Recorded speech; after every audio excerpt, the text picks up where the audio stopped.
ಶ್ರೀಗುರುಭ್ಯೋ ನಮಃ. ಹರಿ ಓಂ.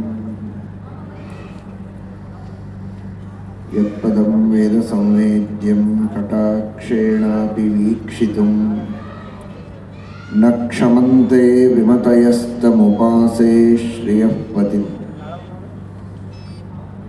ಮಯಿ ಸ್ಥಿತೋ ಮದಂಗೇಷು ಸ್ವತಂತ್ರೋ ವ್ಯಾಪ್ತವಾನ್ ಹರಿಃ ಸ ವಿಷ್ಣುಶ್ಚಾಸ್ವತಂತ್ರಂ ಮಾಂ ಸ್ವೇಚ್ಛಯಾ ವರ್ತಯತ್ಯಜಃ.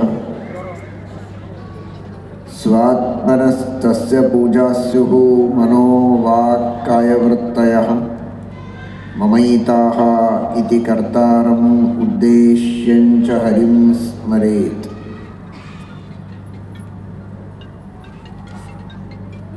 ಧರ್ಮ ವಿಜ್ಞಾನ ವೈರಾಗ್ಯ ಪರಮೈಶ್ವರ್ಯಶಾಲಿನಃ ಆನಂದತೀರ್ಥ ಭಗವತ್ಪಾದಾನ್ ವಂದೇ ನಿರಂತರಂ. ಆನಂದತೀರ್ಥೋಪದಿಷ್ಟೋ ನಿಧಿರ್ನಾರಾಯಣಃ ವಯಃ ಪ್ರದರ್ಶಿತೋ ಯೇನ ಸಮ್ಯಕ್ ಜಯತೀರ್ಥಂ ತಮಾಶ್ರಯೇ.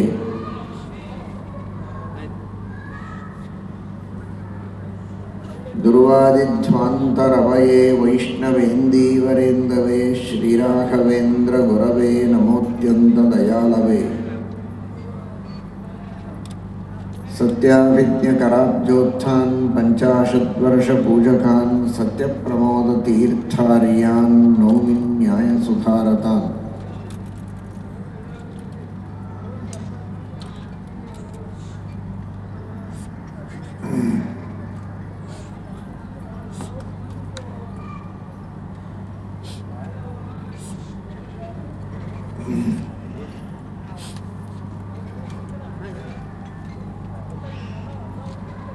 ಮೂಕೋಪಿ ಪ್ರಸಾದೇನ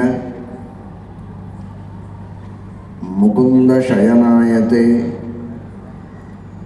ರಾಜರಾಜಾಯತೆ ರಿಕ್ತೋ ರಾಘವೇಂದ್ರಂ ತಮಾಶ್ರಯೇ.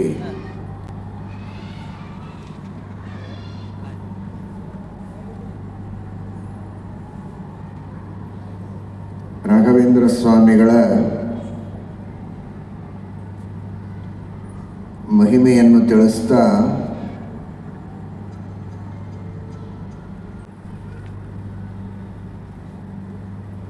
ರಾಯರು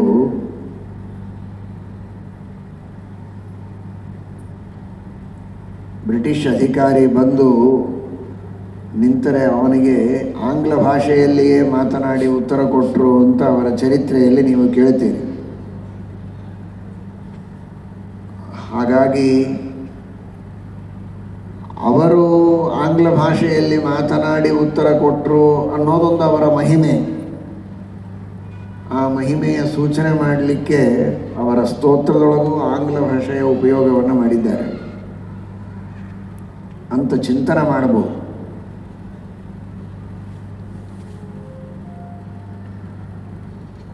ಅಂದರೆ ಮೂಕೋಪಿ ಯತ್ ಪ್ರಸಾದೇನ ಮುಕುಂದ ಶಯನಾಯತೆ.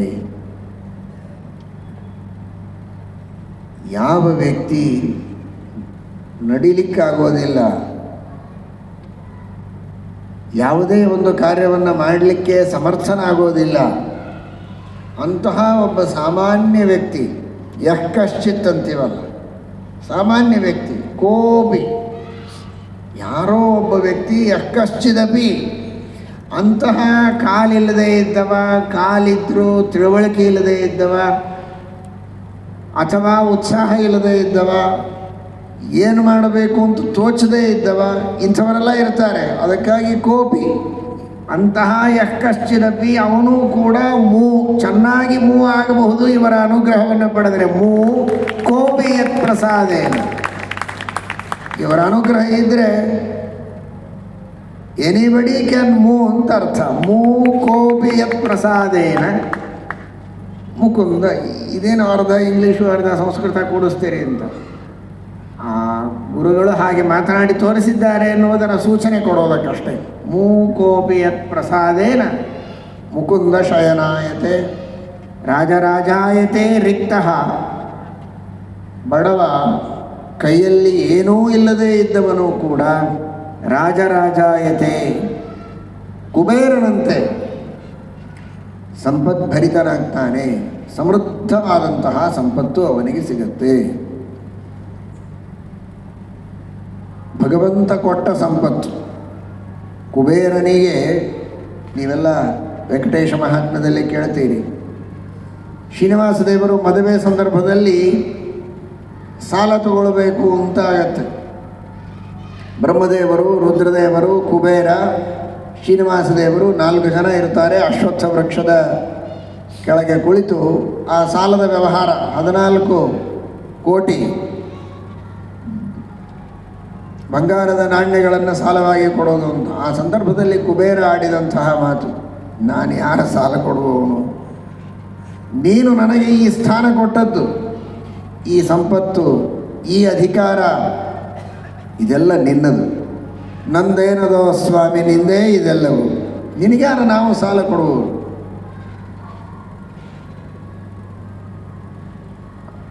ಇಡೀ ಜಗತ್ತೇ ನಿನ್ನದು, ಲಕ್ಷ್ಮೀಪತಿ ನೀನು. ಬ್ರಹ್ಮಾದಿ ದೇವತೆಗಳಿಗೆ ಇಂತಹ ಐಶ್ವರ್ಯವನ್ನು, ಅಧಿಕಾರವನ್ನು ಕೊಟ್ಟವರು ನೀನು. ನಿನಗೆ ಕೊಡುವವರು ನಾವ್ಯಾರು? ನೀನು ಕೊಟ್ಟದ್ದನ್ನು ಉಪಯೋಗಿಸಿ ನಿನ್ನ ಸೇವೆ ಮಾಡುವುದಕ್ಕಿದ್ದವರಷ್ಟೇ ಎಂಬ ಮಾತನ್ನು ಕುಬೇರ ಹೇಳ್ತಾನೆ. ಆದರೂ ವ್ಯವಹಾರಕ್ಕಾಗಿ ಪರಮಾತ್ಮ ಭೂಮಿಯ ಮೇಲೆ ಬಂದಾಗ ನಾಟಕ ಮಾಡ್ತಾನೆ ಮನುಷ್ಯರಂತೆ ಅನ್ನೋದಕ್ಕಾಗಿ ಸಾಲ ತೆಗೆದುಕೊಂಡ. ಮತ್ತೆ ಅದನ್ನು ಬೇರೆ ರೀತಿಯಲ್ಲಿ ನಾನು ಮುಟ್ಟಿಸ್ತೇನೆ ಅಂತ ಹೇಳಿದ. ಅದೆಲ್ಲ ಸರಿ. ಆದರೆ ತಿಳಿಯಬೇಕಾದದ್ದು ಕುಬೇರನ ಸಂಪತ್ತು ಇದು ದೇವರು ಕೊಟ್ಟ ಸಂಪತ್ತು ಅನ್ನುವ ಮಾತನ್ನು ಅರ್ಥ ಮಾಡಿಕೊಳ್ಳಿ. ಕುಬೇರ ಹೇಳಿದ್ದು ಇದು ನಂದಲ್ಲ, ನೀನೇ ನನಗೆ ಕೊಟ್ಟದ್ದು ಅಂತ. ಅದು ಮುಖ್ಯ. ಆ ದೃಷ್ಟಿಯಲ್ಲಿ ರಾಜರಾಜಾಯತೆ ರಿಕ್ತಃ ಅಂತ ಒಬ್ಬ ಬಡವ ಶ್ರೀಮಂತನಾಗ್ತಾನೆ ಅಂತ ಮಾತ್ರ ಹೇಳಲಿಲ್ಲ. ಜ್ಞಾನಿಗಳು ಹೇಳುವಾಗ ಅಪ್ಪಣಾಚಾರ್ಯರು ರಾಜರಾಜಾಯತೆ ಎಂದರು, ಕುಬೇರನಂತೆ ಆಗ್ತಾನೆ ಅಂತ. ಭಾಳ ದೊಡ್ಡ ಶ್ರೀಮಂತನಾಗ್ತಾನೆ ಅನ್ನೋ ಅರ್ಥದಲ್ಲಿ ಮಾತ್ರ ಕುಬೇರ ದೃಷ್ಟಾಂತ ಅಲ್ಲ ಅದು. ಅದು ಸರಿ, ದೊಡ್ಡ ಶ್ರೀಮಂತನಾಗ್ತಾನೆ ಅಂತೂ ಅರ್ಥ ಇದ್ದೇ ಇದೆ. ಆದರೆ ಬರೀ ದೊಡ್ಡಸ್ತಿಕೆ ಒಂದೇ ಅಲ್ಲ, ಅಲ್ಲಿ ಗಮನಿಸಬೇಕಾದದ್ದು ದೇವರು ಕೊಟ್ಟ ಸಂಪತ್ತು ಅಂತ. ಆ ಕುಬೇರನ ಸಂಪತ್ತು ಇದು ನ್ಯಾಯದಿಂದ ಬಂದ ಸಂಪತ್ತು, ಧರ್ಮದಿಂದ ಬಂದ ಸಂಪತ್ತು, ದೇವರ ಅನುಗ್ರಹದಿಂದ ಬಂದ ಸಂಪತ್ತು. ತೇನ ತ್ಯಕ್ತೇನ ಭುಂಜೀಥಾಹ ಮಾಗ್ರಧಃ ಕಸ್ಯ ಸ್ವಿಧನಂ ಅನ್ನುವಂತಹ ಏನೊಂದು ಸಂದೇಶ ಇದೆ. ಯಾವ ಈ ಉಪನಿಷತ್ತಿನ ವಾಕ್ಯಕ್ಕೆ ಈಶಾವಾಸ್ಯ ಉಪನಿಷತ್ತಿನ ಖಂಡಾರ್ಥದಲ್ಲಿ ಸ್ವಯಂ ರಾಯರು ವ್ಯಾಖ್ಯಾನ ಮಾಡುತ್ತಾರೆ. ತೇನ ತ್ಯಕ್ತೇನ ದತ್ತೇನ ವಿತ್ತೇನ ಅಂತ. ಆ ಭಗವಂತ ಪರಮಾನುಗ್ರಹ ಪೂರ್ವಕವಾಗಿ ಧರ್ಮದಿಂದ, ನ್ಯಾಯದಿಂದ, ಸ್ವರ್ಣಾಶ್ರಮೋಚಿತವಾದ ಕರ್ಮಗಳನ್ನು ಮಾಡುತ್ತಾ ಇದ್ದದ್ದರಿಂದ ಸಂತುಷ್ಟನಾಗಿ ಏನು ಸಂಪತ್ತನ್ನು ನಮಗೆ ಧಾರೆ ಎರೆದು ಕೊಡ್ತಾನೋ ಆ ಸಂಪತ್ತಿನಿಂದ ಜೀವನ ಮಾಡಬೇಕು. ಅಧರ್ಮದಿಂದ ಸಂಪಾದನೆ ಮಾಡಿದ್ದಲ್ಲ, ಅನ್ಯಾಯದಿಂದ ಸಂಪಾದನೆ ಮಾಡಿದಂತಹ ಹಣ ಅಲ್ಲ. ನ್ಯಾಯದಿಂದ, ಧರ್ಮದಿಂದ ದೇವರನ್ನು ಸಂತುಷ್ಟನನ್ನಾಗಿ ಮಾಡಿ ಅವನ ಅನುಗ್ರಹದಿಂದ ಪಡೆದುಕೊಂಡ ಸಂಪತ್ತೇನಿದೆ ಅದರಿಂದ ನಾವು ಜೀವನವನ್ನು ಮಾಡಬೇಕು. ಅದು ನಮಗೆ ತಾರಕ, ಅದರಿಂದ ನಮ್ಮ ಉದ್ಧಾರ ಅಂತ ಈಶಾವಾಸ್ಯ ಉಪನಿಷತ್ತಿನಲ್ಲಿ ತಿಳಿಸ್ತಾರೆ. ಅದನ್ನು ರಾಯರು ತಿಳಿಸಿಕೊಟ್ಟಿದ್ದಾರೆ.